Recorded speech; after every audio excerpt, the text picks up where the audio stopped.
कीमती motivation channel में पुनः बहुत बहुत स्वागत है, अभिवादन है, अभिनंदन है। आज हम चर्चा करने जा रहे हैं हम सभी के आने वाले पर्व होली की। सबसे पहले तो मैं आप समस्त भाई बहनों को प्रजापिता ब्रह्मा कुमारी ईश्वरी विश्वविद्यालय की ओर से भारत के इस राष्ट्रीय पर्व की अनंत शुभकामनाएं देती हूँ। और चलिए भाइयों बहनों, आज हम कुछ चर्चा करने जा रहे हैं हमारी आदरणीय बहन जी के साथ इस होली पर्व के विषय पर। बहन जी, जब होली पर्व हम कहते हैं तो होली का अर्थ होता है पवित्र। तो मुझे आप ये बताएं कि जिस त्योहार को हम सभी होली का पर्व कहकर मना रहे हैं, तो कहीं ना कहीं ये पर्व अपनी पवित्रता का संदेश हम सबको दे रहा है। तो किस नजरिए से इस होली को हम पवित्र शब्द के रूप में यहाँ पर मनाते हैं, या होली को जिस पवित्र शब्द के साथ शामिल किया गया है, कोई ना कोई पवित्रता तो वो अपने आप में धारण किए हुए है। तो आप क्या बहन जी इस विषय पर हमारे भाई बहनों के बीच में अपने विचार विमर्श करना चाहते हैं? आप बहन जी बताएंगे हमें इस शब्द के ऊपर कि क्यों इसको होली कहा गया है?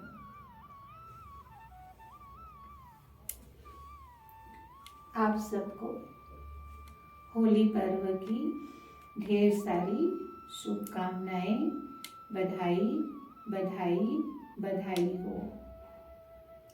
भारतवर्ष के अंदर अनेकों अनेक त्योहार हम साल में मनाते हैं और प्रायः सभी त्योहार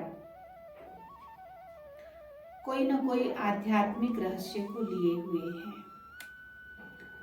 वास्तव में ये होली का त्योहार अपने आप में बहुत सुंदर त्योहार है, जो एक दिन पहले हम होली जलाते हैं और दूसरे दिन हम रंग खेलते हैं।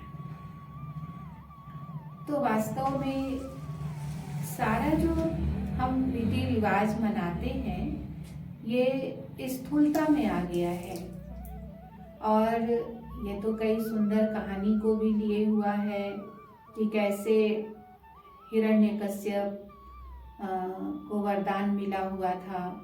और वास्तव में प्रहलाद की कहानी इसमें बहुत सुंदर आती है कि प्रहलाद जो विष्णु जी को सदैव सिमरन करता था, लेकिन उसके पिताजी को ये बिल्कुल पसंद नहीं था और वो स्वयं अपने को भगवान समझता था और पूरे अपने राज्य में यही कहता था कि सभी मुझे अपना भगवान मानो। लेकिन वास्तव में वो तो राक्षस प्रवृत्ति का था और प्रहलाद जो है विष्णु जी का हमेशा सिमरन करता था और उसको अनेक प्रकार की सजाएं देते रहा कि तुम मुझे भगवान मानो।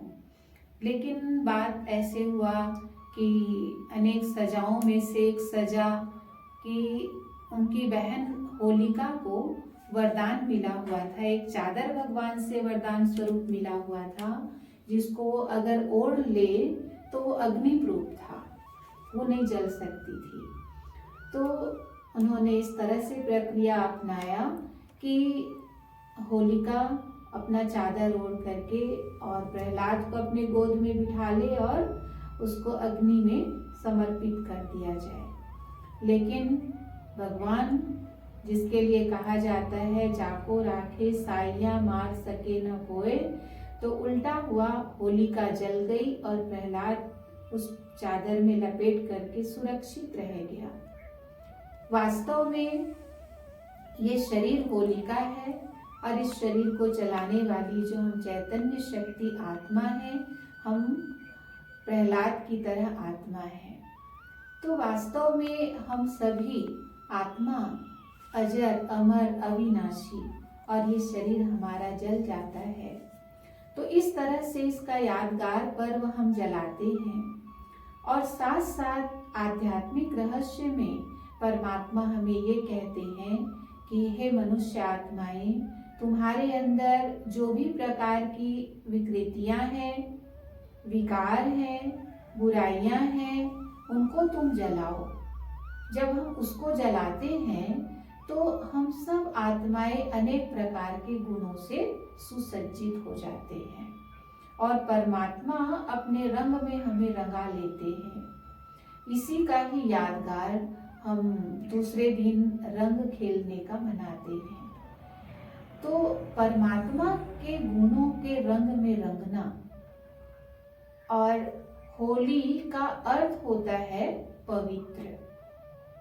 होली को हम समझें तो जिस तरह से होली के लिए कहा जाता है कि होली है बुरा न मानो, और मनुष्य आज बदला लेने की भावना रखता है, लेकिन वास्तव में होली अर्थात जो बात बीत गई, होली अर्थात बीत गई, उस बात को भूल जाओ ना। तो वास्तव में बदला ना लेकर के कोई बात अगर किसी के साथ हो गई है उसको बीत जाने दो, भूल जाओ ना। तो होली का अर्थ होता है भगवान के हो लिए। तो भगवान के गुणों के रंग में रंग जाते हैं हम, तो वास्तव में हम आत्मा भी उस परम पवित्र परमात्मा के समान पवित्र स्वरूप आत्मा है। ओम शांति। ओम शांति। बहन जी, आपने बहुत अच्छा अर्थ एक कहानी के माध्यम से, उसके आध्यात्मिक भाव से हम सबके बीच में रखा, और आपने बताया कि क्यों इसे होली के रूप में मनाया जाता है। सबसे पहले आपने ये भी हमें समझाया कि बुराइयों को जलाना, फिर ईश्वरीय गुणों में रंग जाना, तभी हमारा जीवन पवित्र बनता है, और यही पवित्रता औरों को भी पवित्र बनाती है। साथ ही साथ आपने बीच में बहन जी ये भी लाइन कही कि होली के दिन प्राय लोग ये भी कह करके गाते हैं, मस्ती मौज करते हैं कि होली है भाई, होली है, बुरा ना मानो होली है। तो फिर बुरा ना मानो होली है, ये क्यों जोड़ करके लोग इस दिन के पर्व के बीच में ये बातें रखते हैं। तो कहीं ना कहीं मुझे ऐसा लगता है कि त्रुटि या कोई ना कोई ऐसी बातें आ गई हैं जो बुरा शब्द इस होली के साथ जोड़ा जा रहा है। तो बहन जी, वर्तमान समय जिस होली पर्व को आज दुनिया के लोग मनाते हैं, हम देखते भी हैं बहन जी कि किस रीति से मनाना चाहिए और कैसे लोग मना रहे हैं। तो आप हमारे बीच में क्या ऐसी बातें रख सकते हैं जिससे जो कहा है कि बुरा ना मानो होली है, तो क्यों इंसान बुरा मान रहा है, क्यों ये बात कहनी पड़ रही है, इस पर आप हमें कुछ समझाएंगे बहन जी। ओम शांति। ओम शांति। वास्तव में जिस तरह से कहावत है, जैसी दृष्टि वैसी सृष्टि, जिस तरह से हम स्वयं अपने अंदर अनेक बुराइयों को हम धारण किए हुए हैं, उसी तरह से या जिस तरह से हम किसी के प्रति कोई बदला लेने की भावना रखते हैं या किसी औरों के कोई ना कोई हम बुराइयों को देखते हैं, तो वास्तव में देखा जाए तो आज के समय में तो हर इंसान में कोई ना कोई प्रकार की खामियां, बुराइयां तो है ही। लेकिन किसी के अंदर कितनी भी खामियां हो, बुराइयां हो, लेकिन एक दो तो अच्छाइयां निश्चित रूप से होते हैं। पर आज के समय में जो कहा जैसी दृष्टि, तो हमारी दृष्टि जैसी है, सामने वाला भी हमें वैसे ही नजर में आता है, दिखाई पड़ता है, उसके लिए हम वैसा ही समझते हैं, सोचते हैं।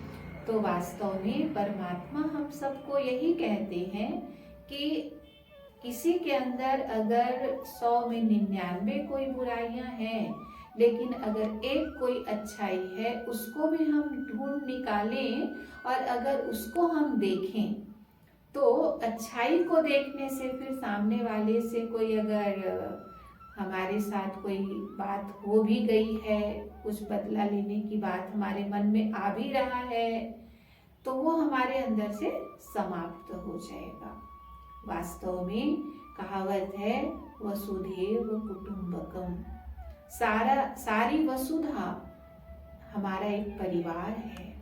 हम सभी उस एक परम पिता परमात्मा के आत्मा रूप में बच्चे हैं और हम सबको फिर से पुनः उस परम पिता परमात्मा के ही आत्मा स्वरूप में बच्चे बन करके अगर हम उनके गुणों से फिर से पुनः रंग जाएं तो हमारे अंदर किसी के अंदर न बुराई दिखाई देगी और न हमें ये कहना पड़ेगा कि भाई होली है, बुरा न मानो। ओम शांति। ओम शांति। अगली बात बहन जी, मैं आपसे पुनः फिर यही पूछना चाहती हूँ कि आपने भी पहले के ज़माने में देखा होगा कि जो भी लोग होली खेलते थे तो उनके चेहरों पर जो मुकुटे लगाए जाते थे वो प्रायः देवी देवताओं के या अच्छी ही एक शक्ल के ही लगाए जाते थे। और प्रेजेंट टाइम आप भी देख रहे हैं, हम भी देख रहे हैं कि अब वो चेहरे या तो बड़े भयानक रूप से होते हैं, देवी देवताओं के तो दिखाई देते ही नहीं हैं, या तो किसी कार्टून के होंगे या किसी जंगली जानवर के होंगे या किसी भयानक एक राक्षस वृत्ति के मुखड़े लगाए जाते हैं। तो फिर कभी कभी ये भी लगता है कि क्या जरूरत है अपने असली चेहरे के ऊपर इन नकली असभ्य भयानक मुखड़ों को लगा करके जो लोग होली मना रहे हैं, तो क्या आपकी दृष्टि में इस प्रकार से ये शो करके ऐसे चेहरे लगा करके जो हम होली मना रहे हैं, तो क्या ये हमें पवित्रता की ओर ले जा रही है या हमारी कहीं ना कहीं इम्प्योरिटी का प्रतीक आपको लगता है? जिस पर भी आप अपने विचार हमारे बीच में रखेंगे। निश्चित रूप से वास्तव में ये भारत देव भूमि था और हम सब मनुष्य दैवी गुणों से संपन्न, देवत्व से संपन्न दैवी देवता थे। मध्यकाल जब इस सृष्टि के चक्र में आया तब भी हम उन देवी देवताओं को अपना पूज्य स्वरूप मान करके पूजन अर्चन करते थे। तब भी हमारे अंदर उन देवी देवताओं में श्रद्धा भावना थी और आज के समय में मनुष्य के अंदर वो देवत्व पूर्णतः समाप्त हो चुका है और साथ साथ देवी देवताओं के प्रति जो भावनाएं थी वो भी लगभग खत्म हो गया है और मनुष्य के अंदर में जो काम, क्रोध, लोभ, मोह, अहंकार, ईर्ष्या, द्वेष, दुश्मनी, ये बुराइयां जो अंदर छुपा हुआ है, तो जो अंदर जैसा होता है ना, मनुष्य वैसा ही कर्म करता है। जब मध्यकाल में जब ये होली के समय अगर मुखौटे लगाते भी थे तो देवी देवताओं का इसलिए लगाते थे क्योंकि उनके अंदर फिर भी थोड़ा अंश मात्र देवत्व था, देवताओं के प्रति भावनाएं थी। पर आज उनके अंदर जो विकार जो अंदर में है वो प्रदर्शित करता है और उस तरफ उनको आकर्षित करता है और आज उस तरह से जो अंदर चीज है वही अपना मुखौटा धारण करके और होली मना करके अपने आप को बहुत खुश समझते हैं। ओम शांति। ओम शांति बहन जी। तो आज आप सभी के समक्ष होली के इस पवित्र पर्व के उपलक्ष्य में कुछ बातें आप सभी के सानिध्य में आप सभी को बताई गई हैं। हम कोशिश करेंगे अगले कार्यक्रम में हम और आगे भी पवित्रता की कुछ अच्छी अच्छी बातों को आप सभी के बीच में रखेंगे। आज हमें समझ में ये आया कि होली कोई साधारण पर्व नहीं है, अपितु दुनिया का एक सबसे पवित्र पर्व है जो हम सबको एक ही रंग में रंगना सिखाता है, जिसे दुनिया की कोई भी ताकत हमसे मिटा नहीं सकती। जैसा कि बहन जी ने उदाहरण दिया भक्त प्रहलाद का कि किस प्रकार से भगवान का बंदा, भगवान का भक्त, सच्ची विश्वास और भावना रखने वाला होली में जलने के बाद भी जला नहीं, वो अजर अमर अविनाशी हुआ। तो साथियों, हमें भी होली के इस पर्व से यही शिक्षा लेनी चाहिए कि सब रंगों में तो हम रंगे, पर एक ही रंग ऐसा है जो हमेशा सदा हमारे साथ रहे, और वो है ईश्वरीय रंग। तो कार्यक्रम की इस बेला में मैं यही कहना चाहूंगी कि रंग बदलती है जमीन, मौसम बदलते जाएंगे। रंग बदलती है जमीन, मौसम बदलते जाएंगे, और जो करें हमें ईश्वरीय संग के रंग से दूर, वे पल कभी भी हमारे बीच में नहीं आएंगे, वे पल कभी भी हमारे बीच में नहीं आएंगे। तो आप सभी का बहुत बहुत धन्यवाद। आदरणीय बहन जी का भी बहुत बहुत धन्यवाद। आपने हमें देखा, सुना। आप सभी को पुनः इस पर्व की ढेर सारी शुभकामनाएं। ओम शांति। ओम शांति।